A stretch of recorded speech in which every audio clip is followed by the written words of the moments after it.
On behalf of my friends and colleagues joining me today, I want to thank everybody for taking the time to come to our Capitol on this very important topic, and that is the case of Bobby Bostic. To provide some historical insight, this is a case of a 16-year-old young man who was sentenced to 241 years in prison, not for crimes of murder, not for serious sexual assault or serious injury, but they were because of crimes one night after he grew up in a broken family, thrust into drug use at such a young age, resulting in having criminals as role models, putting him in a position to not trust our criminal justice system. When Mr. Bostic refused to take a plea deal for 30 years behind bars, he was awarded with a 241-year sentence. In 2010, the United States Supreme Court handed down a decision in the Graham v. Florida case, providing that no juvenile should be sentenced to life without the possibility of parole in non-homicidal cases. Mr. Bostic, however, is not entitled to the relief by way of this ruling, as he is technically eligible for parole at the ripe age of 112 years old. Today, the judge that sentenced Mr. Bostic to 241 years joins us. She, as well as over 100 legislators this past year, has signed on to a request for clemency, asking our governor, good Governor Mike Parson, to review this case and grant Mr. Bostic this clemency. In this petition that was filed this past year, the Honorable Evelyn Baker, who joins us today, as well as some of the victims of Mr. Bostic's robbery, are requesting that he be let free. It is noteworthy to mention that 0 of these victims from that one night have indicated that they are against Mr. Bostic being granted clemency or parole. However, as clemency requests have piled up in the thousands over the past several executive administrations, the time for this legislative body to take action on this instance, and many similarly situated, is now. Last week, I filed House Bill 2201, which establishes the framework for juvenile sentenced to extensive terms and life, similar to Mr. Bostic, to get in front of a parole board. Mr. Bostic, however, will not get this opportunity until he is 112 years old, unless the legislative body or the executive branch takes action. Mr. Bostic will not have this opportunity, and as a bipartisan solution contained in House Bill 2201, we are joining together today to kind of explain what this process entails.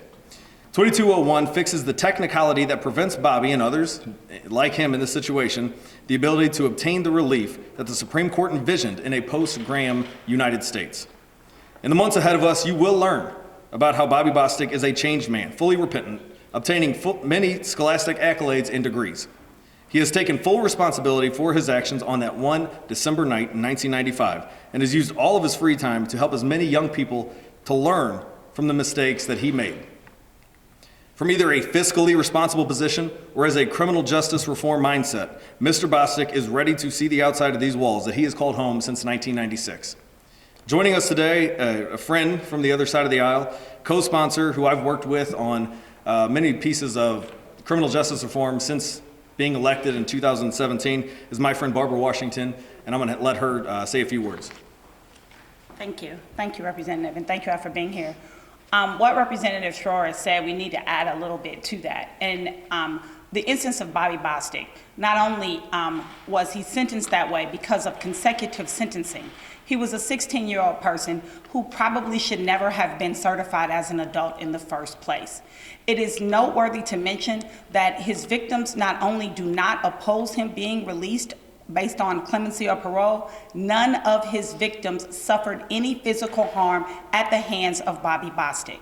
We support House Bill 2201, which is why we worked on that, and I co-sponsored that, because not only will it help Bobby Bostic as long as we amend it to go backward, it will help countless juveniles go forward, especially those who have up until next year, 2021, at 17 years old, have been sentenced to heinous sentencing and will serve time in jail where they're growing up and bring back to our communities, they come back to our communities as menaces to our society. We must think about what we're doing with our juveniles. We must understand that a 16-year-old who grew up in Bobby's situation, who didn't have anyone to look up to, who didn't have a community that made sure he went to school, didn't have a mentor that made sure that he got a job, who didn't have teachers who looked at him as a good kid that was going down the wrong road. It is important and imperative that we pass House Bill 2201 so that we make sure that no other juveniles suffer this fate. Many of you know that I myself was a juvenile offender. Had I not had an attorney that could have helped me, I too could have been in Bobby's fate. Had I not had a church family and my parents, I too could have been in Bobby's fate. And I wasn't even a bad kid.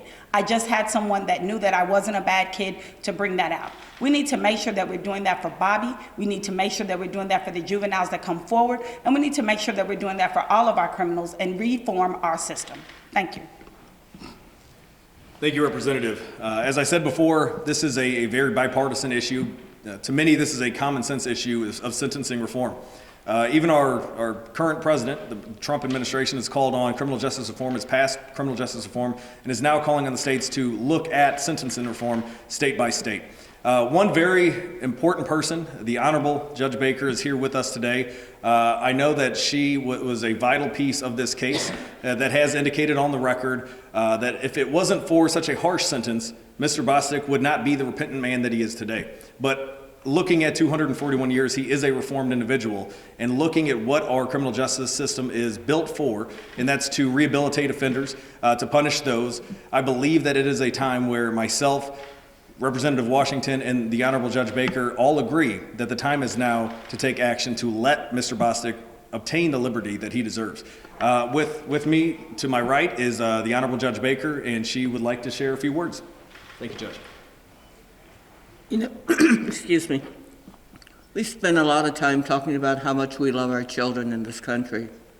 Well, Bobby was our child. And I think about some of the things that Bobby said since I sentenced him. And one of the things was Bobby at 16 did not expect to see 18. So I don't think there was any difference in his mind, because it's a child's mind, between 30 and 241, and you only had 2 more years to go. Bobby has spent more of his life incarcerated than he has spent outside the Department of Corrections. He's not a little child anymore. And I'll tell you, at 16, he was a little kid. I guess lack of nutrition will do that to you. But now he's a 40-year-old man. He's written books. He writes poetry. He is trying to help as many people as he can in a confined environment. He can do so much more to help others if we let him out. I think justice cries for him to be released. We talk about rehabilitation. He is the epitome of a rehabilitated child who became a man in the true sense of the word man. Thank you. Thank you, Judge. Again, this is a story that is heard too often in our inner cities of individuals, young men and women growing up in broken families, plagued by drug use, pushed into a world of violence where their leaders, so to speak, the people that they look up to are criminals. This is just one instance where our criminal justice system has worked, but for the technicality what we are trying to fix in House Bill 2201, which oddly enough I heard last night is the same year that Bobby should be let out, is the year 2201. We did not do that on purpose, but in this instance, this technicality is preventing Mr. Bostic and unknown individuals from obtaining the relief that the U.S. Supreme Court saw that they should receive in the sentencing reform. It was noteworthy. Representative Washington indicated to me that we failed to mention that the co-defendant here was an adult. Bobby was 16. The co-defendant was an adult who took a plea deal and would have been out this year but for dying in 2019 in prison. I think when you look at the court record, Bobby was an individual who stopped a sexual assault from occurring and stopped the adult from partaking in a sexual assault. The individual, the minor who stopped that from happening, is sentenced to a harsher penalty, which we are trying to fix here today, than the adult. With me is a representative from the ACLU, Ms. Baker, who was vital in preparing the petition, working with the legislative body, and filing the petition requesting clemency from our governor. Good morning, everyone, and thank you for being here, and thank you, Representatives Washington and Schroer and everyone else who's behind me today for joining in this effort. Bobby Bostic is out of judicial remedies. We are pleased to represent him at the ACLU together with Pulcinelli, but the courts have said their final words on this. It's time for the executive branch to take action, which is why we call on Governor Parson to grant clemency for Bobby Bostic, and it's time for the legislative branch to take action to ensure that this can never happen again. Missouri is one of only 5 states that still permits this consecutive sentencing loophole to get around Graham and allow juveniles to be sentenced in this way. Representative Schroer and Representative Washington's bill make sure that that can't be the consequence for juveniles going forward, and we fully support it. Bobby Bostic, I've met him a couple of times now. I've met him with Representative Schroer and Representative Washington, and Judge Baker and I went to visit him as well. He is changed. What he wants to do is get out and help make sure that other youths don't go down the same path that he did. His book, Dear Mother, came out yesterday on Amazon. He's an author. When I wrote him last, he was teaching other inmates how to read in prison. This is a man who can contribute widely to society. It's a man who deserves clemency, and we deserve to create a future in Missouri where situations like Bobby's can never happen again. Thank you. I'm sorry, your name again, ma'am? Sarah Baker, Conventional spelling? without an H. Without it. Thank you for asking. Thank you, Ms. Baker.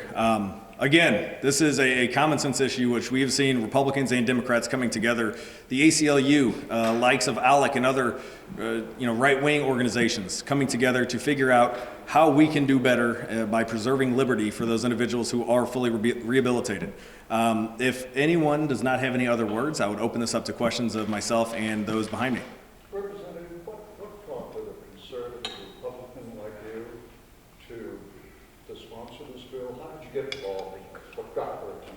Well, growing up in Ferguson, Missouri, only member of my family to actually go to college, I studied and majored in criminology and criminal justice. I saw that we had a broken criminal justice system. Some things good, some things bad. I think that the judge and the legislators behind me would agree. So focusing on the areas of concern like sentencing reform and juvenile justice reform has always been a passion of mine.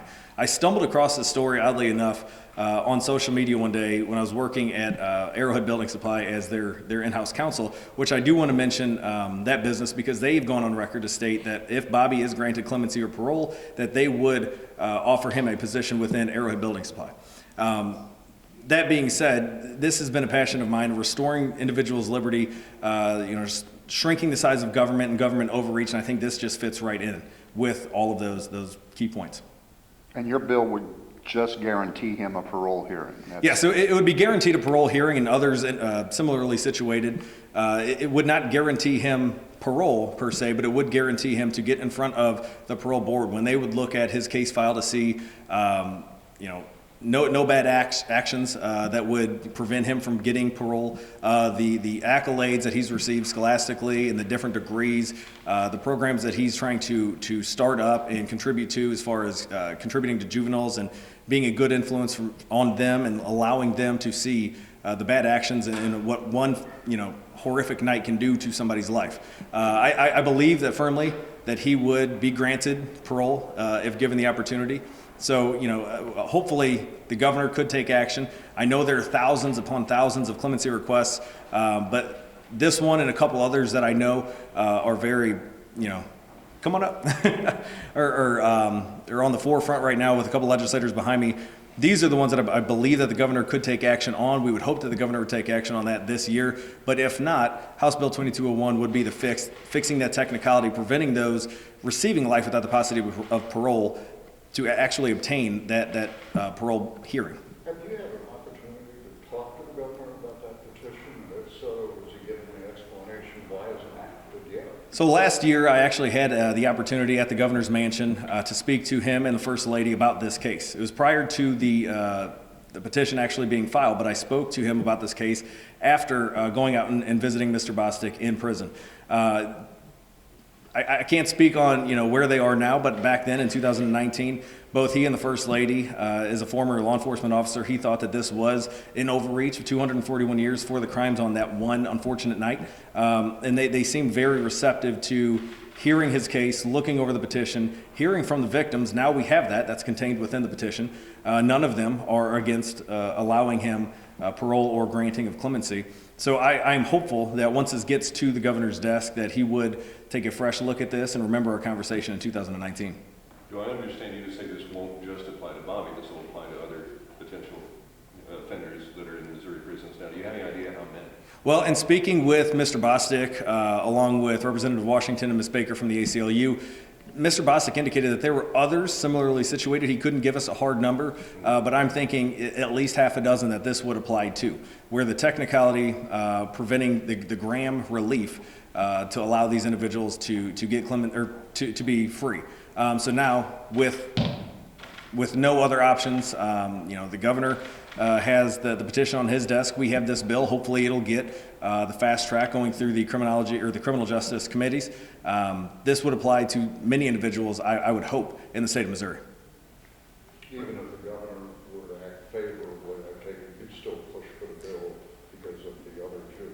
Well, yes, absolutely. I think that, this one case is the tip of the spear, so to speak, where we now see there are these technical issues and other issues preventing people from getting the relief when they are fully rehabilitated. So I think that we need to go forward with House Bill 2201, but at the same time, light a fire under the Parson administration to kind of review these thousands upon thousands, and I know it's a heavy ask, but to review these thousands requests for clemency as coming from a fiscal position.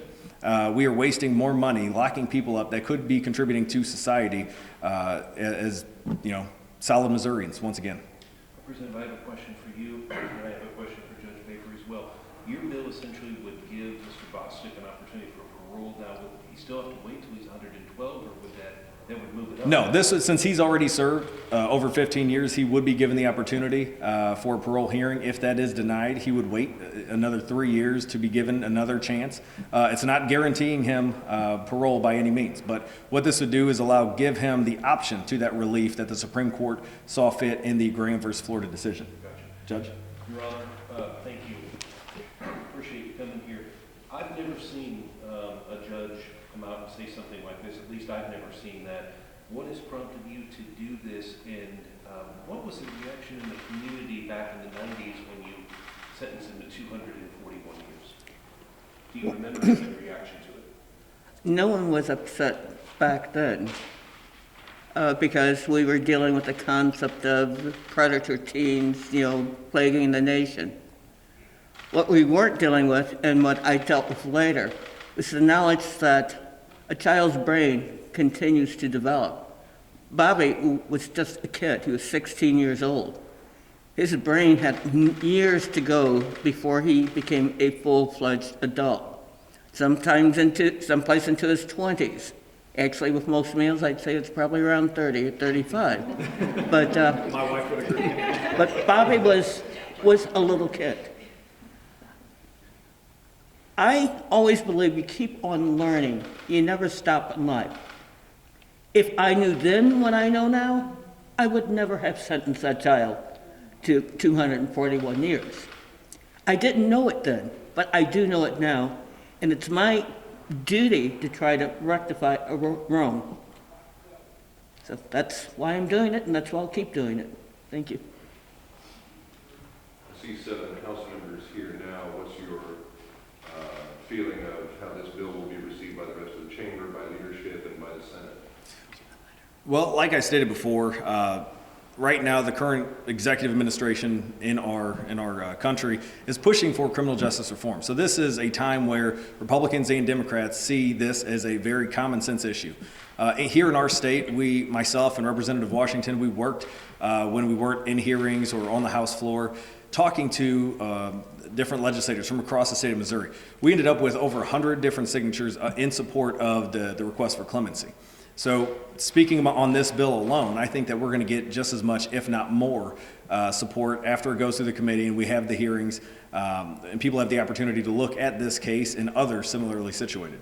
So I would assume that we're going to have a very large group of those, not only as co-sponsors, but those speaking on the House floor in support of this criminal justice reform. Are you assigned, do you have a hearing date? We do not yet. I haven't spoken with the Speaker's office, but as it was just filed last week, it should be referred at the earliest, I think Thursday, and hopefully it'll be one of those that go to the chairman behind me's committee. For several